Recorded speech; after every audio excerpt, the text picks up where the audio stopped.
नमस्कार दोस्तों, मैं हूं जतिन पाठक और आपका स्वागत करता हूं आपके इस यूट्यूब चैनल में जिसका नाम है जतिन एडुग्रो। आइए दोस्तों, एक बार फिर शुरू करते हैं अपने उस दूसरे पार्ट को जो प्रीवियस वीडियो में रह गया था। आज हम लोकतंत्र की दो विशेषताओं पर चर्चा करेंगे। ये चर्चा करने से पहले पार्ट में हमने चिले और पोलैंड इन दोनों की चर्चा की है और दोनों के किस्सों को हम यहाँ पे बारीकी से समझेंगे और उसी के तहत हम लोकतंत्र की विशेषताओं को परखने का प्रयास करेंगे। हमने जाना उसमें कि चिले में आइंदे की लोकतांत्रिक सरकार आती है। उसी के बाद ऑगस्टो पिनोशे आते हैं एक सैनिक शासन के तौर पे और एक बार फिर से लोकतंत्र वहां पे स्थापित होता है मिशेल बैशेले के तौर पे 2 जनवरी 2006 में। ऐसा ही पोलैंड का किस्सा हमने पढ़ा। शुरुआत में साम्यवादी शासन जारुजेल्स्की के नेतृत्व वाली सरकार होती है और उसके बाद लेक वालेशा की सरकार 1990 में आती है। ये चीज हमने देखी। आइए इसको एक बार नोट डाउन करते हैं और फिर धीरे धीरे पॉइंट वाइज इन चीजों को समझने का प्रयास करते हैं।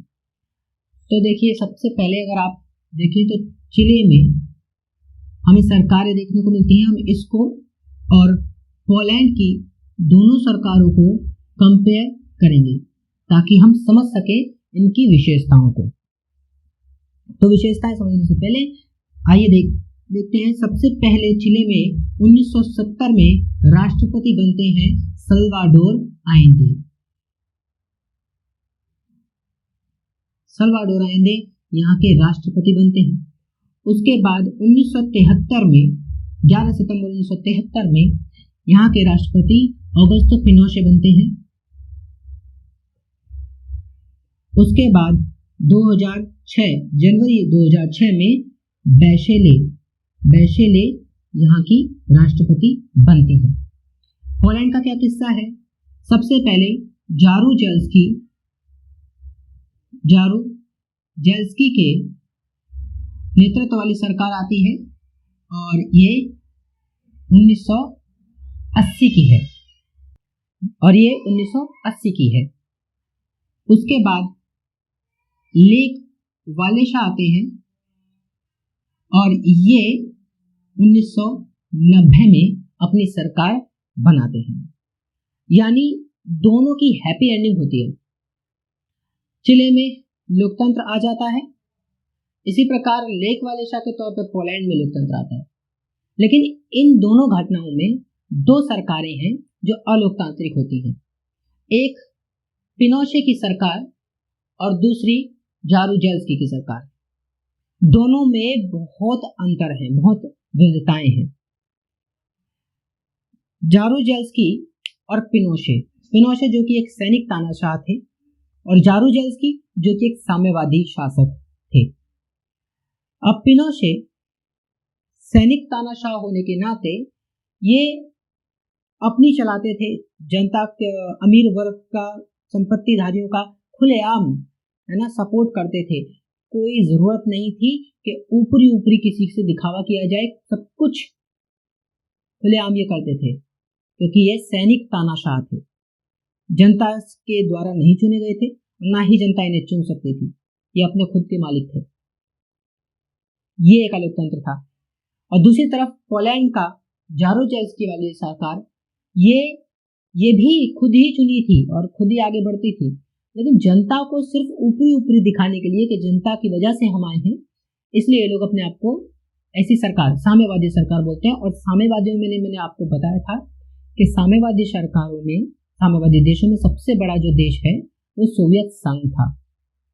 और 1990-81 में आते आते दिसंबर 1981 में ये खत्म हो गया था, बिखर गया था 15 गणराज्यों में। और उसी से इन सबको शक्तियां मिलती थी, नियंत्रण मिलता था। उनमें से एक पोलैंड भी था और 1990 में लगभग ये भी बिखर गया था। ये घटनाएं हैं।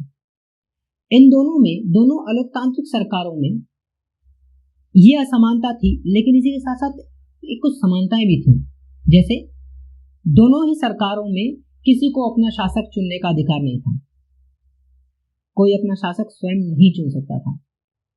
इसी के साथ साथ जनता को अभिव्यक्ति की आजादी नहीं थी और कोई अपनी पार्टी नहीं बना सकता था। ये बाधाएं थी। ये बातें यहाँ पर इन अलोकतांत्रिक सरकारों में एक थी। दूसरी तरफ हम देखते हैं लोकतांत्रिक सरकारें, चिले में 2 और पोलैंड में 1।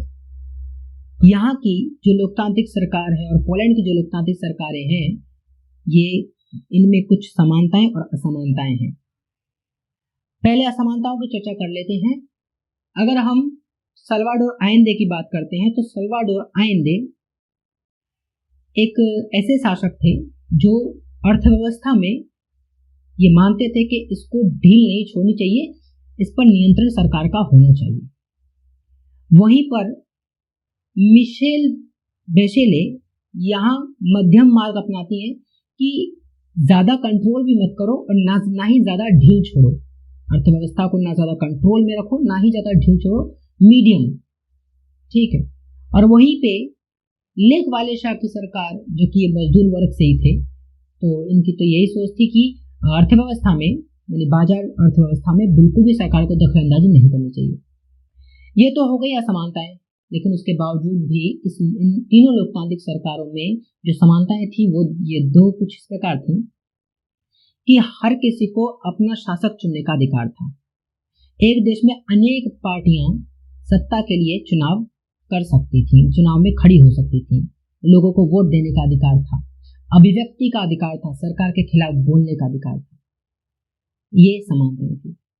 तो इस बातों से आपको ये समझ में आता है कि आपकी स्क्रीन पर दिख रहा होगा आपको कि लोकतंत्र की ये 2 विशेषताएं हमें देखने को मिलती है कि सिर्फ लोगों द्वारा चुने गए नेताओं को ही देश पर शासन करना चाहिए और लोगों को अभिव्यक्ति की आजादी, संगठन बनाने और विरोध करने की आजादी जरूरी है।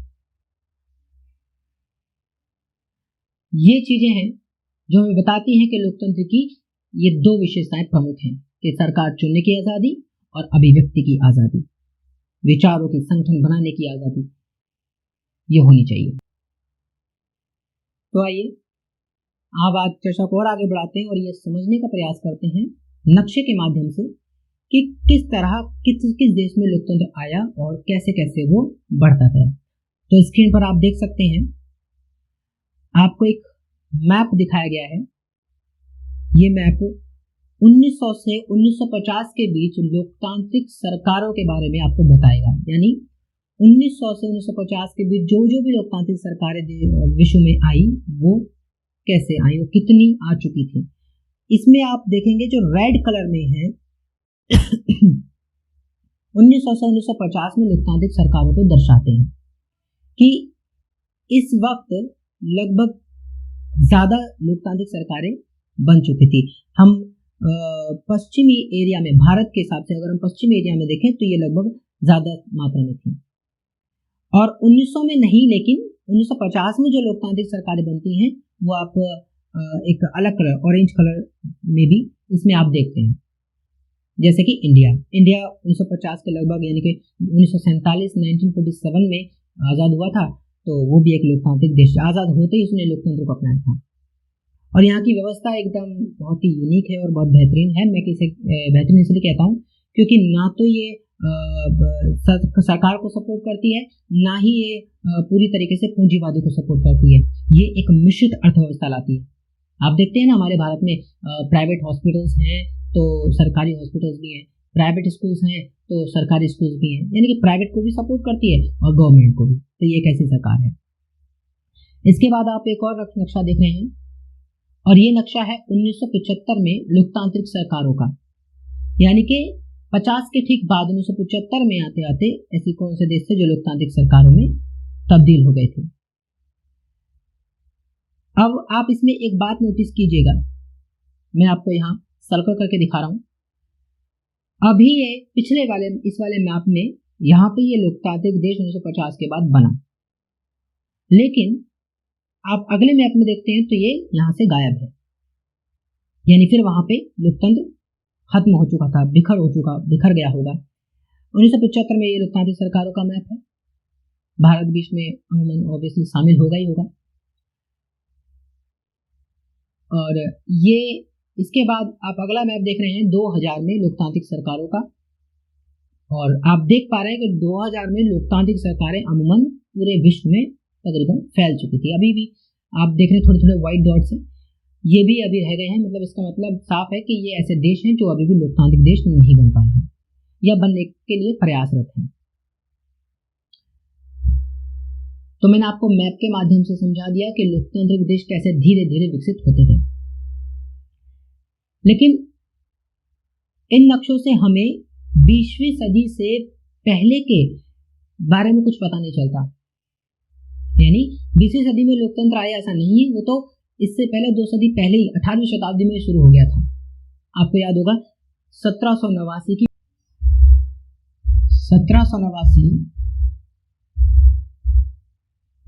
फ्रांसीसी क्रांति,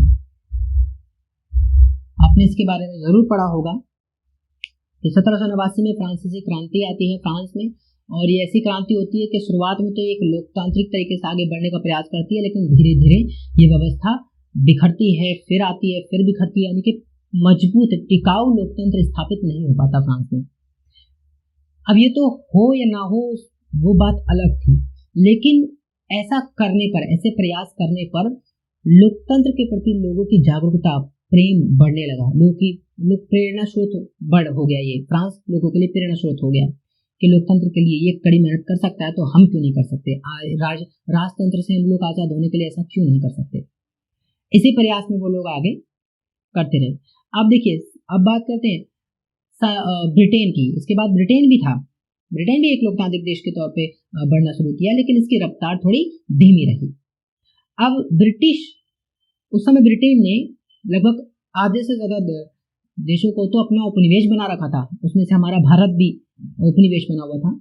तो उत्तर अमेरिका में ब्रिटिश उपनिवेशों ने अपने आप 1776 में आजाद घोषित कर दिया था। 1776 में आजाद घोषित कर दिया था कि अब हम आजाद हैं। और 1787 में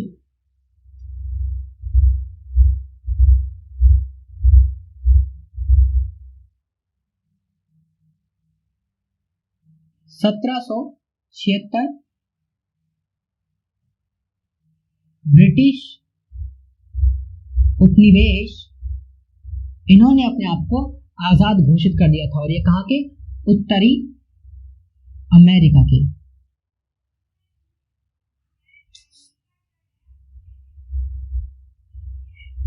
उत्तरी अमेरिका के ब्रिटिश उपनिवेशों ने अपने आप को 1776 में आजाद घोषित कर दिया था।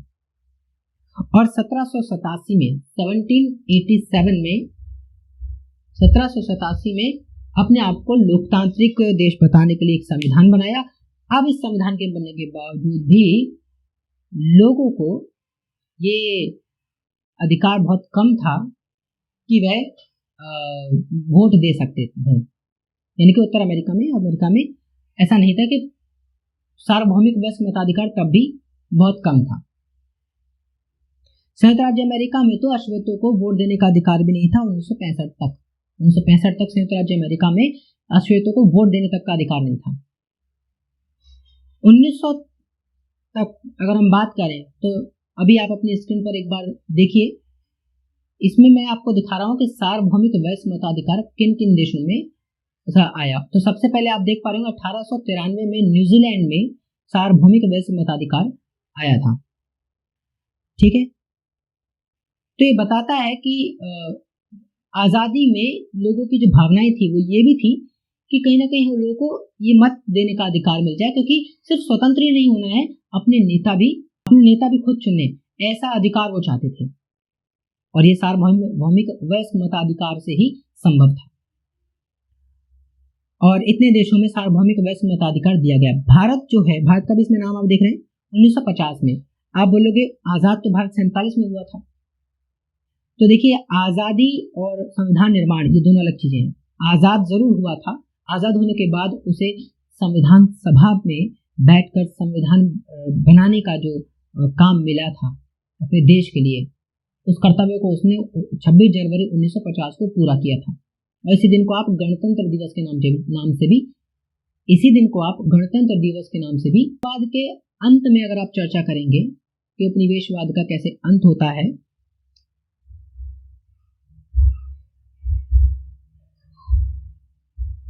उपनिवेशवाद का अंत, इसमें अगर आप चर्चा करते हैं तो भारत में 1947 में ही उपनिवेशवाद का अंत हो गया था। भारत में 1947 में ही आप देखते हैं उपनिवेशवाद का अंत हो गया था। लेकिन जरूरी नहीं है हर किसी में ऐसा हुआ हो। जैसे कि हम नाम ले सकते हैं, पश्चिमी अफ्रीका में एक देश था घाना, जिसे गोल्ड कोस्ट कहा जाता था। पश्चिमी अफ्रीका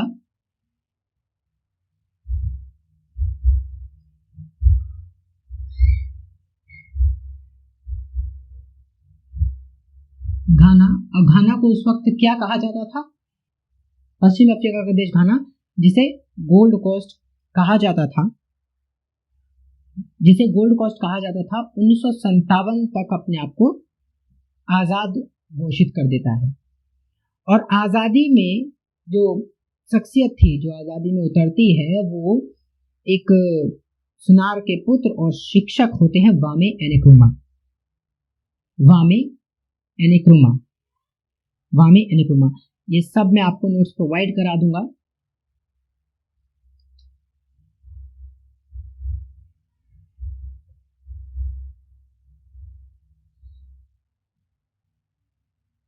वामे एनक्रुमा, वामे एनक्रुमा पश्चिमी अफ्रीका में घाना में स्वतंत्रता के लिए जो प्रयासरत थे वो वामे एनक्रुमा थे। और वामे एनक्रुमा पहले तो प्रधानमंत्री बने, फिर अपने आप को राष्ट्रपति चुनवा लिया और राष्ट्रपति पद के लिए बनने के लिए तैयार है कि अब मैं यही बना रहूंगा, राष्ट्रपति बनाऊंगा, मेरे अलावा कोई नहीं आएगा।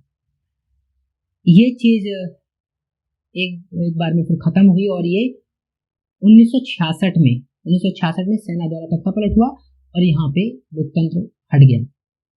तो जरूरी नहीं है सभी देशों में ऐसा हुआ हो कि लोकतंत्र आ गया हो, कईयों में ऐसा था कि लोकतंत्र गया था, जैसा हम अभी दक्षिण अफ्रीका का ये उदाहरण लेकर समझ पा रहे हैं।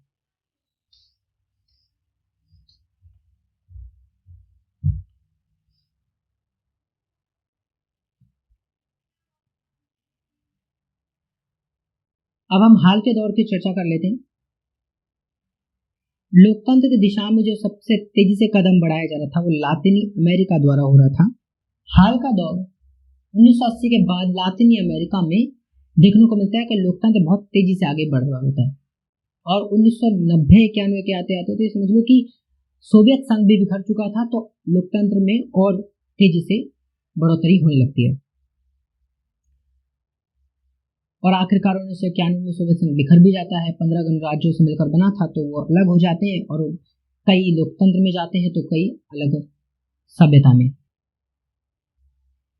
अब जहां तक यहाँ की चर्चा थी, जितनी ये चर्चा का विषय था उतना मैंने आपसे किया और अपनी तरफ से बेहतर तरीके से समझाने का प्रयास किया है।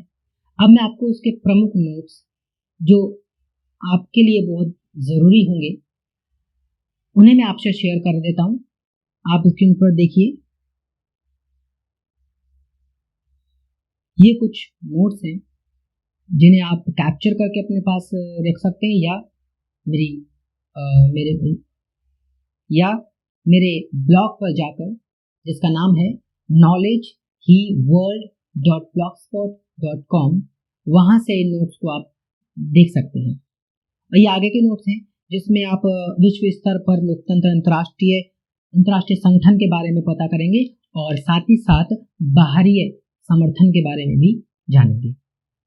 यहाँ मैं आपको बता दूं कि अंतर्राष्ट्रीय संगठन यूएनओ है, वर्तमान में अंतर्राष्ट्रीय संगठन यूएनओ है और यही रहेगा। ऐसा नहीं कि सरकार नहीं है जो बदल जाएगी। यूएनओ माने यूनाइटेड नेशन ऑर्गेनाइजेशन, संयुक्त राष्ट्र संघ। इसके 6 और अंग हैं, जैसे कि सुरक्षा परिषद है, अंतर्राष्ट्रीय मुद्रा कोष है, विश्व स्वास्थ्य संगठन है, विश्व बैंक है, ठीक है, वर्ल्ड हेल्थ ऑर्गेनाइजेशन WHO, विश्व स्वास्थ्य संगठन WHO, ये सभी इसी के अंडर काम करते हैं, इसी के तहत काम करते हैं। सुरक्षा परिषद भी है, डिफेंस मिनिस्ट्री भी है, ये सब इसी के अंतर्गत काम करते हैं। अंतर्राष्ट्रीय स्तर पर सवाल उठता है कि लोकतंत्र सभी देशों में तो फैला है, लेकिन क्या अंतर्राष्ट्रीय स्तर पर ये लोकतंत्र दिखता है, अंतर्राष्ट्रीय स्तर पर ये लोकतंत्र है कि नहीं है? तो क्योंकि एक देश में सरकार बन सकती है, सरकार को चुना जा सकता है, लेकिन एक अंतर्राष्ट्रीय स्तर पर किसे चुना जाए, इसके लिए निर्णय जब होता है तो 1945 में 1945 में अंतर्राष्ट्रीय संगठन का विचार उभरता है और आप देखते हैं कि फिर अंतर्राष्ट्रीय संगठन वहां पर आता है। अब अंतर्राष्ट्रीय संगठन का जो हेडक्वार्टर है, यूएनओ का जो हेडक्वार्टर है, वो अमेरिका में ही है, ठीक है, क्योंकि अमेरिका पहली दुनिया कहा जाता है और फिर दूसरी दुनिया रूस है और तीसरी वो दुनिया है जो अभी डेवलप नहीं हुई है, डेवलपिंग स्टेज में है, जैसे कि भारत। और सबसे बड़ी बात, अंतर्राष्ट्रीय संगठन में कुछ देशों को वीटो पावर मिली होती है। वीटो पावर का मतलब होता है कि अगर कोई इंटरनेशनल लेवल पर कोई एक्शन लेना है, कोई भी चीज़ है, तो ये लोग जिनके पास ये वीटो पावर होगी वो चाहे तो इसे रोक सकते हैं, चाहे तो उसे करवा सकते हैं, उसको कंटिन्यू रख सकते हैं। और ये अमेरिका, रूस, ब्रिटेन, जापान और चीन के पास है। भारत को भी ये वीटो पावर देने की बात हो रही थी, चर्चा हो रही थी और सभी देश लगभग तैयार थे, लेकिन चीन ही है जो तैयार नहीं है।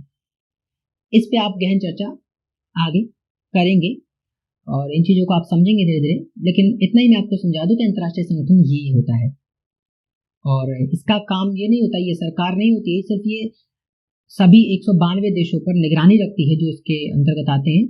उसमें निगरानी रखती है कि अगर कोई किसी देश के साथ ज्यादती करता है, कोई किसी देश के साथ ज्यादती करता है, शोषण करता है, तो उसको वह रोके और देश की स्थिति को बेहतर बनाने में ये योगदान करता है, जैसे कि वर्ल्ड हेल्थ ऑर्गेनाइजेशन के द्वारा, या किसी सरकार को अपने देश को ग्रो करने के लिए पैसे की जरूरत होती है तो विश्व बैंक उसे कर्ज देता है। ये अलग अलग रेशियो में होता है और ये एक अंतर्राष्ट्रीय संगठन है। इसके बाद बाहरी समर्थन का सवाल आता है। आप स्क्रीन पर जरा देखिए, बाहरी समर्थन पे मैंने आपको पॉइंट्स दिए हैं कि इराक पश्चिमी एशिया का एक देश है और 1932 में यह ब्रिटिश गुलामी से आजाद होता है। 3 दशक बाद यहाँ फौज ने कई सरकारों का तख्तापलट किया होता है और 1968 से यहाँ अरब सोशलिस्टवाद पार्टी, अरबी शब्दवाद का मतलब होता है पुनर्जागरण, का शासन था। बाथ पार्टी के नेता सद्दाम हुसैन होते हैं और 1968 के तख्तापलट में महत्वपूर्ण भूमिका वो निभाते हैं। 1979 में राष्ट्रपति बनने के बाद सद्दाम हुसैन ने अपनी तानाशाही चलानी शुरू कर दी और अपने शासन का विरोध करने वालों का सख्ती से दमन कर दिया। 2003 में अमेरिका और उसके साथी देशों ने इराक पर हमला किया, उस पर कब्जा कर लिया और सद्दाम हुसैन को सत्ता से हटा दिया। अमेरिका ने अपनी पसंद की अंतरिम सरकार बनवा दी।